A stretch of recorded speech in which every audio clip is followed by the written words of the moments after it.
Hi comic book fans, welcome to another suddenlycomics.com video. Summer is sort of arriving in the UK, so I'm in the garden again. Today's episode of Suddenly Comics is an interesting one. I think there has been a shift in the comic market. I think there's been a paradigm shift. And there are now two very distinct types of comic collectors.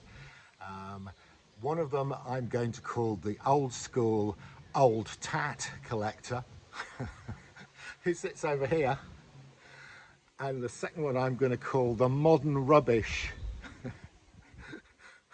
new collector over here.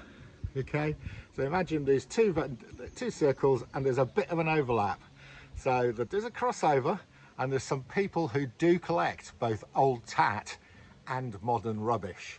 Okay, but you know, if you are an old style old tat collector, you need to change. You need to have a paradigm shift about what comic collecting is all about, because I have to tell you guys, having been selling on Whatnot, if I take some of my old tat comics and put them on Whatnot, virtually never sells. Whereas if I take some of the modern rubbish, it does sell. What the hell is going on? I think what's going on is that the new collectors are basically buying into fractional art ownership. I think they're buying comics for the artwork and the limited, quite often the limited availability. So the more limited the availability of the comic, the higher its price and the greater the desirability. It's a bit like the old-fashioned limited edition prints that artists used to do. You know, if you couldn't afford the original artwork from you know, Picasso or Andy Warhol or any of the or anybody else, what you might have been able to afford was a limited edition print. And I think what's going on in the modern comic market is it's fractional art ownership. So, you know, take this comic here for instance. I'm going to show you a few modern rubbish comics. I don't think they're rubbish, and I don't think the old tat stuff is old tat. I'll come to that in a minute. So this comic here for instance, look at this cover, it's fantastic. This is by an artist called Miguel Mercado. This is not his normal style at all, but this is a tribute to the pop artist Keith Haring, who was very popular in the 1980s and unfortunately died very early on when he was only 31 of age-related illnesses. But his style is very distinctive, and this is a tribute to Keith Haring by Miguel Mercado on this copy of Ice Cream Man number 34. That for me is art. I'm sorry guys, you can call it modern rubbish. For me that is art. There are only 1,000 copies of this. You can see it has a little thing here that tells me there are only 1,000. This is number 114. Oh, wait a minute, no, there are only 400 copies. That's rarer than I thought. I've actually got 2 of them. There you go. So there are only another 398 of these in the world. So it's fractional art ownership. Some more stuff by modern artists who are very popular at the moment. This guy is called Nathan Shersey. This is on DC versus Vampires number 12.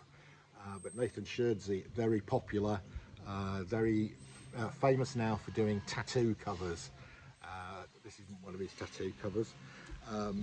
Another artist who does generally a bit more risque, so some of the risque covers in low limited production runs are quite collectible. This is a guy who's this is Betty Page, and it's a signed limited edition by the artist Jamie Tyndall. Really nice. I collect Betty Page, so that will be going into my Betty Page collection. And I think the people who are buying these, they're very limited, they're small print runs, that's fractional art ownership. It is very different to the old style collecting. I promise I'm only going to show one comic by this artist because she's my favourite artist, and I've shown her lots before. It's Carla Cohen. Carla Cohen, classically trained French artist, now living in Florence with her husband Lucio Perillo. Again, I'm only going to show one Lucio Perillo. Both of these two artists working in original oils, not digital. Brilliant artists, both of them. So moving on, some more modern artists who are up and coming. This guy, very good. This is Ivan Tao, and this is typical. So this one is limited to 1,000, and it has a little certificate here saying it's limited to 1,000. And this was actually a exclusive for a comic convention. So for MegaCon, limited to 1,000. That makes it more valuable, because if you want fractional art ownership, then your art is more valuable if less people have a copy of it. So there we go, Ivan Tao. I do quite like Ivan Tao's stuff. Here is a great, these sort of ones here, this Venom, more accessible. This will be cheaper. This, although it was a variant, it's not exclusive and it wasn't a limited number. So this sort of one will cost you around 10 to 15 pounds, whereas this more limited one here, probably 30 to 40 pounds. Another fantastic modern artist, and this guy is up and coming, worth watching for. This is a guy called Derek Chew. Look at this, fantastic. I've got no intention of reading this. This is New Mutants 25, Derek Chew. This is the Goblin Queen. Yeah, very nice. Right, one of the artists that sort of exploded in the last sort of 5 years or so, Peach Momoko. For me, she's a bit hit and miss. She puts out quite a lot, so she's quite prolific. I think her work suffers a bit from putting out a lot of work. Here's some of her stuff that I just got at hand. This is High Republic issue, Star Wars High Republic issue 1. This is a Virgin cover. Quite nice. This one's fun. Batman, The Adventures Continue. A really nice Harley Quinn cover with little toy Batman with all its stuffing pulled out. Really nice. Another Peach Momoko here. This is a cover showing Hallows Eve. This is one of the popular characters going on at the moment in Spider-Man. And here we have got a really nice, I really do like this one, it's growing on me the more I look at it. This is Horizon Zero Dawn issue 1. Again, no intention of reading this comic. For me, this is purely an art by Peach Momoko. Right, a really hot artist. Been around for about 10 years or so. I think he started probably 2010, 2012, something like that. Guy called David Nakayama. This is digitally done. All David Nakayama's stuff is digitally done, but look at these. This guy's established a real style. I love his signature, which is DNA, David Nakayama, and he does a little double helix by his signature there. So very distinctive. Look at this. His covers are very sought after. I do sell quite a lot of David Nakayama and whatnot. I can pretty much guarantee if I put up David Nakayama at a reasonable price, it will sell. And look at these covers here. Is this modern rubbish or is this modern art? For me, it's modern art. And people are buying fractional ownership of these great looking covers. Look at this rogue here. This is a stunner by David Nakayama. It's a Virgin one, so it hasn't got its trade dress on it. The trade dress one is quite good as well, but I prefer this Virgin cover. An artist who's been around a bit, Stanley Art Germ Lau. His stuff is very popular, and if you find some limited editions from him, they'll be expensive. This was a fairly widely distributed, but just look at this. But because this was, I think this was a cover A or a main cover, you can get this for £5 to £10. Pretty reasonable.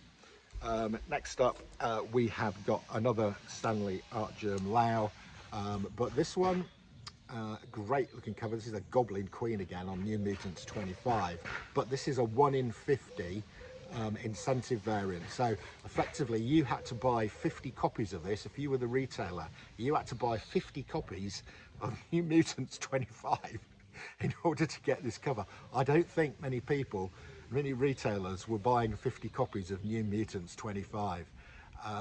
probably the only reason to buy 50 copies of it is in order to get this. Now that means that this comic is much more expensive because there's much fewer of them. So whereas one of these would normally go for 10 to 15 pounds, this one's probably 30 to 40 pounds because it's a 1 in 50 variant, maybe even more than that. And then finally, I'm just going to show you. This is another development that I find interesting. This is metal covers. Look at this. This is actually metal. This cover is metal. This is not foil. This is actually a metal cover. This is the first metal cover I've had. I didn't buy this, I actually won it in a raffle. This is by an artist called Josh Burns. This is on Vampirella Year 1 issue 2. But these things are really expensive. They generally only do small numbers of these, so these are quite rare. Generally low print runs because obviously the cost of doing it. Yeah, so there we go. We have these two different groups, the old tat, bronze, silver age, gold age collector, which, you know, for most of my life, that's what I've been. You know, show me a nice silver age Fantastic Four comic and I get very excited. And then over here we have the modern rubbish. What I would say is the people who are buying into fractional art ownership. It's really like buying a limited print. They're over here. We've got the old tat people over here. There is a bit of a crossover. There is a bit of a crossover. There are some people who appreciate both for various reasons. I'm in that category. There are a number of people I know who are in the old tat category and will never be in this category. Grey Man, if you're out there, I suspect Metarog is never going to move out of this area here. There are other people who will only be buying this new modern stuff and will not be buying a nice Silver Age Batman. There are some people in between. I did on Whatnot, 80% of the people are buying the modern art, the fractional ownership modern art. And if I go to the London Comic Mart, 70-80% there are buying the old tat. Okay, there is a bit of a crossover, so I do get people on Whatnot who occasionally buy some Silver and Bronze Age stuff. I sold quite a lot of Bronze Age Star Wars the other day, and I did sell some modern art stuff at the last London Comic Mart. So there is a crossover, but you will know where you sit amongst these two. But if you're the old style guy, you need to move into the modern age. You need to understand the value of this new stuff. It's not all modern rubbish, and modern art appreciators, you need to understand not all the old comics are old tat. Yes, indeed. So which group are you in? The golden oldie, old tat group, or the modern rubbish modern art collector group? You can be in both. You can be in both. Let me know in your comments below which you think you are. I know which I am. I'm in both. Okay, that's your lot. See you again soon.